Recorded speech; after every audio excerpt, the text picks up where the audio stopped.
$10,000. That's it. That's the entire franchise fee to run a Chick-fil-A. Not $10,000 a month, not $10,000 as a down payment on $1 million buy-in. $10,000 total, one time, and you could be running one of the highest grossing restaurants in America. Now here's the part that should stop you cold. Chick-fil-A gets somewhere around 60,000 applications a year for that opportunity. It approves something in the neighborhood of 80 to 100 of them. Do that math for a second. That's an acceptance rate south of 0.2%. Harvard's undergraduate acceptance rate is higher than that. Getting into the Navy SEALs training pipeline is, statistically, an easier bet than getting a Chick-fil-A. So why would a company make its single biggest opportunity almost impossible to get, and price it low enough that literally anyone could afford to try? That's not an accident, that's not bad math on their part.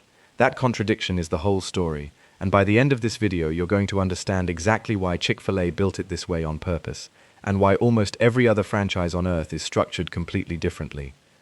I'm Chris, this is P&L Files, and we break down the real numbers behind businesses everyone thinks they understand, until you actually look at the filing.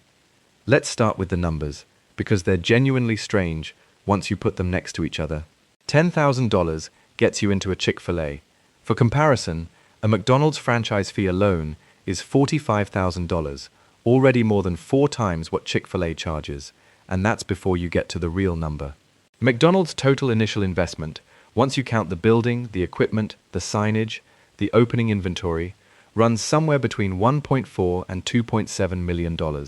And McDonald's won't even talk to you unless you can show at least $750,000 in liquid, non-borrowed capital sitting in the bank. That's the price of admission just to be considered before a single burger gets flipped. Now flip to what these two businesses actually generate once they're open. The average McDonald's does something like $3.6 to $4 million a year in sales. Chick-fil-A's standalone restaurants, the freestanding locations, not the small mall counters, are averaging close to $9 million a year. Let that sit for a second. Chick-fil-A is doing more than double the revenue of McDonald's, on 1/4 the franchise fee, and a tiny fraction of the total investment. If you only looked at those two numbers, cost to get in, revenue once you're running, Chick-fil-A looks like the single greatest deal in American business. $10,000 to access a $9 million a year revenue engine sounds almost like a typo. And it's not just McDonald's that looks expensive next to this. Most major franchise systems, the Dunkins, the Taco Bells, the big hotel and gym chains, sit somewhere in that same 6-figure to low 7-figure range just to open the door, once you count real estate, build-out, and required liquid capital, with unit revenues that don't come close to touching what a single Chick-fil-A location pulls in. Taco Bell's total investment typically lands somewhere in the low to mid 7 figures, depending on the format, for average unit sales far below $2 million.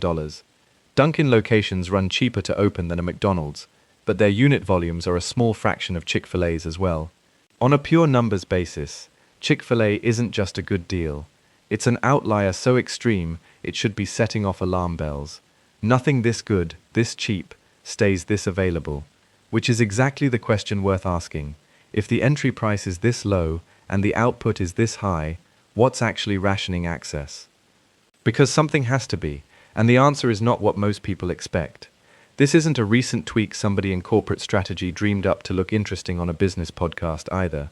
Truett Cathy, the founder, built the operator model this way back in 1986, decades before Chick-fil-A was doing anywhere close to $9 million a location, and the company has kept the core structure essentially untouched ever since, even as the chain grew into one of the largest privately held restaurant companies in the country. That's worth noting, because plenty of founders build something idealistic early on and quietly abandon it once the growth pressure and the investor pressure show up. Chick-fil-A never took outside investors in any meaningful way, stayed privately held, and simply kept running the same operator system at $9 million a unit that it ran back when the average location was doing a small fraction of that. The model wasn't built for today's numbers. Today's numbers just happen to make it look a lot more remarkable in hindsight. Here's the catch, and this is the part of the story that actually explains everything else. When you pay that $10,000, you are not buying a Chick-fil-A. You are not buying the building. You are not buying the kitchen equipment, the drive-through lane, the parking lot, or the land underneath any of it.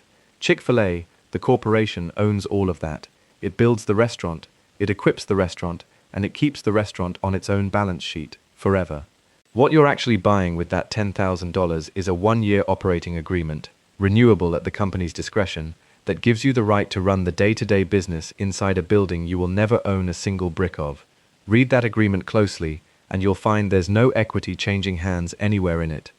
The structure typically works out to the operator keeping around 15% of gross sales, plus half of whatever net profit is left over, with the company capping the rent it charges at roughly 6% of sales. Numbers designed to make sure the operator earns a genuinely strong income, while every other financial lever in the building still belongs to the corporation. You can't sell the location down the road for a profit, the way a McDonald's franchisee can sell their franchise rights to another buyer. You can't pass it down to your kids as an asset, the way a family might hand down a car dealership or an apartment building. If Chick-fil-A decides not to renew your agreement, and the company says that's rare, reserved for real cause, you walk away with the money you made while you ran it and nothing else. No building, no equipment, no equity, no exit payday. Every dollar of appreciation, every bit of real estate value that location built up over 20 years of you showing up at 5 in the morning, belongs to the corporation, not to you. And there's a second restriction that sounds almost old-fashioned in an era where franchise empires are basically financial products. You can only run one location, one. Not 5, not 50, not a regional portfolio you manage from a spreadsheet while someone else works the counter. Chick-fil-A explicitly prohibits its operators from owning other businesses on the side, franchise or otherwise. This has to be your full-time job, your only job, the thing you personally show up for at 5:30 in the morning, every single day, indefinitely. Compare that to almost every other major franchise system in the country, where the entire pitch to investors is scale. Buy one location, prove you can run it, then buy 10 more, and become a multi-unit operator worth real money on paper, the way private equity increasingly treats entire franchise territories as investment portfolios. Chick-fil-A looked at that model, the one that built franchising into a trillion-dollar industry, and said, not here. One person, one restaurant, no exceptions, no empire. So now go back to that 60,000 applications, 80 approvals number, because now it actually makes sense.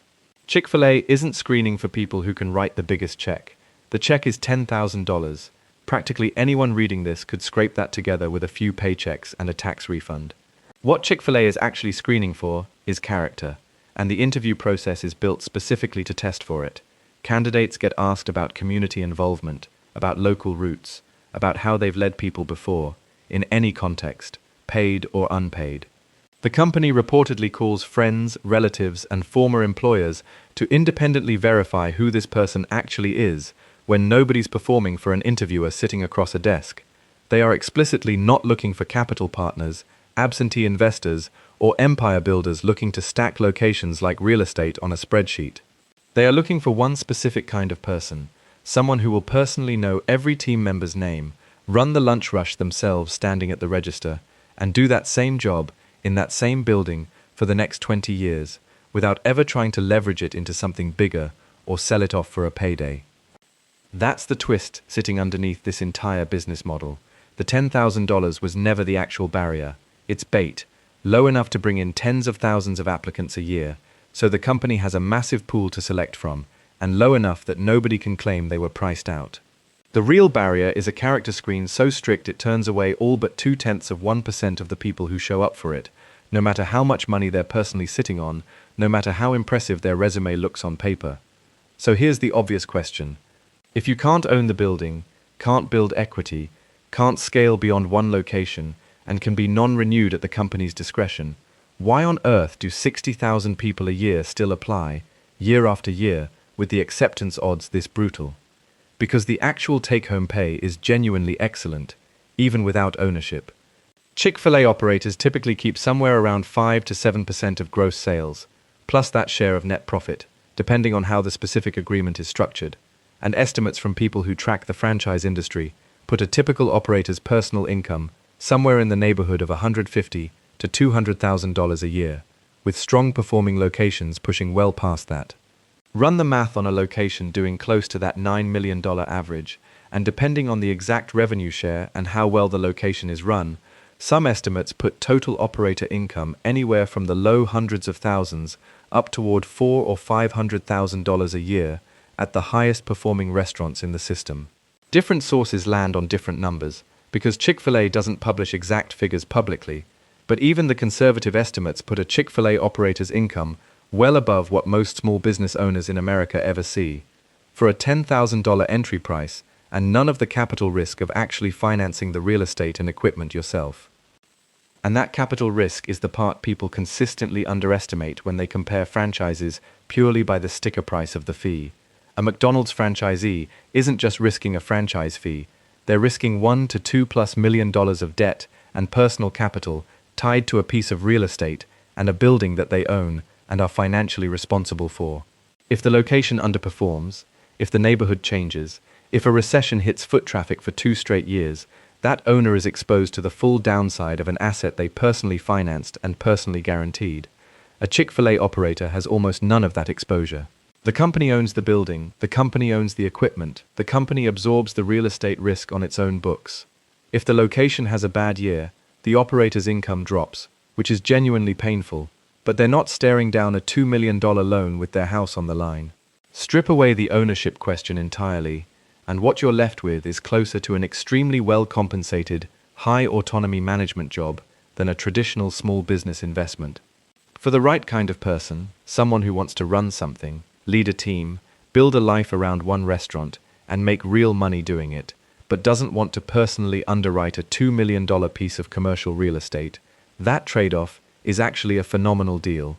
It's just a completely different deal than what the word franchise normally means in this country, and most applicants don't fully understand that distinction until they're already deep in the interview process, sometimes months in, getting calls made to their old employers.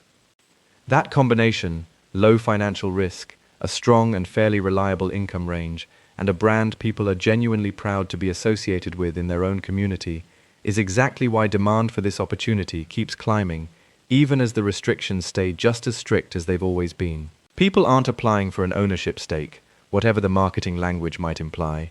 They're applying for what might be the best paying, most secure operating role in the entire restaurant industry, dressed up in franchise language that makes almost everyone assume it works like every other franchise in the country. It doesn't, and once you understand why, the 60,000 applications number stops being confusing and starts being completely rational. Now, it's worth being fair to the other side of this argument, because not everyone looks at this structure and sees a great deal. Critics of the operator model point out, correctly, that an operator who spends 20 years building a restaurant's reputation, its regulars, its reputation in the community, walks away with literally none of that value if the relationship ever ends, no matter how much of their own life they poured into the building. There's no retirement payday, no sale to a buyer, no equity to borrow against if they need capital for something else in their life. A skeptic would call that a company keeping all the long-term upside for itself, while outsourcing the daily grind, the 5 a.m. wake-ups, and the local reputational risk to somebody it can replace on a year-to-year contract. That criticism isn't unreasonable, and it's the honest trade-off sitting on the other side of the income numbers we just walked through. The operator gets excellent, low-risk cash flow for as long as the relationship lasts. The company gets to keep every dollar of the asset's long-term value, forever, no matter who's been running the counter. Whether that's an exploitative arrangement or a fair trade for a historically low-risk, high-income operating role probably depends on what an individual operator actually wants out of their career, a business to build and eventually sell, or a very well-paying job they get to run like it's their own. Zoom out for a second, because Chick-fil-A isn't the only major restaurant brand that's decided the standard franchise playbook isn't worth the trade-off. It's just the only one of the three that split the difference. Chipotle doesn't franchise at all, anywhere, ever. Every single Chipotle in the country is corporate-owned and corporate-operated. Full stop, no exceptions, no operators, no franchise fee of any size, no outside capital involved in a single location. In-N-Out Burger runs the exact same way. Every location company-owned, notoriously resistant to outside capital, famously private about its internal numbers, and just as famously obsessive about controlling every detail of how a burger gets made and how an employee gets trained and treated. Both companies made the same underlying bet Chick-fil-A made, that franchising, the exact mechanism that let McDonald's and Subway blanket the entire country in a single generation, comes with a real cost to quality control and culture that money alone can't fix once you've handed day-to-day control to thousands of independent owners, with thousands of slightly different incentives, cutting corners in thousands of slightly different ways nobody at headquarters can fully see. Both of those companies pay for that control in growth speed. Chipotle and In-N-Out both expand slower than they could if they let outside operators pour in capital and open locations on their own dime, the way McDonald's has for 70 years. Corporate-only ownership means every single new location has to be funded, staffed, and trained directly by the company itself, with no franchise fees flowing in to help subsidize that expansion. It's the exact same trade-off Chick-fil-A made, just taken to its most extreme version, 0 outside operators at all, versus Chick-fil-A's version of 1 operator per building, hand-picked out of a pool of 60,000 people a year. Chick-fil-A's answer sits right in the middle of that spectrum. It gets the geographic reach and the localized, personally invested operator energy that pure corporate ownership struggles to replicate at national scale. Nobody runs a restaurant with more personal investment than someone whose entire livelihood and daily identity depends on that one specific location. But by keeping the real estate, the equipment, and the equity entirely on its own books, and by restricting operators to a single location each, it never actually lets go of control the way McDonald's did decades ago when it started letting franchisees buy up dozens of locations at once. It's franchising with almost all of the financial risk stripped out for the operator and almost all of the long-term control kept firmly in the hands of the company. That's not a loophole somebody found. That's the whole design, built specifically to protect a very particular brand experience and a very particular culture, at a real cost to growth speed that Chick-fil-A has clearly decided, for decades now, is worth paying. And for a long time, that bet paid off in a very measurable way. Chick-fil-A held the #1 spot in the American Customer Satisfaction Index's restaurant rankings for 11 consecutive years, beating Chipotle, Starbucks, Panera, and every other major chain in the country on that specific measure, year after year after year. It's worth being honest, though, that the most recent version of that same study finally knocked Chick-fil-A out of the top spot, with Jersey Mike's taking the #1 ranking instead. 11 straight years is still an almost unheard-of run of consistency for a chain operating thousands of locations run by thousands of different individual people, and it's exactly the kind of consistency this ownership structure was built to produce. But it's worth remembering that even the most tightly controlled brand culture in the industry isn't a permanent guarantee. Nothing in this business is. So here's the actual shape of the $10,000 Chick-fil-A franchise, once you've actually seen all of it laid out. The $10,000 was never the barrier, it was the bait, a number small enough to make almost anyone believe they have a real shot, wide enough to pull in 60,000 applications a year from every kind of person imaginable. The real barrier is character, community roots, and a willingness to give this one building your entire working life in exchange for genuinely strong income and precisely 0 equity. It's one of the best operating jobs in American business, wearing a franchise costume that makes almost everyone misread exactly what they're looking at. That's P&L Files, real numbers, no guesswork, every single time. If you want to actually understand how a business works instead of just repeating what everyone assumes about it, subscribe, and I'll see you in the next one.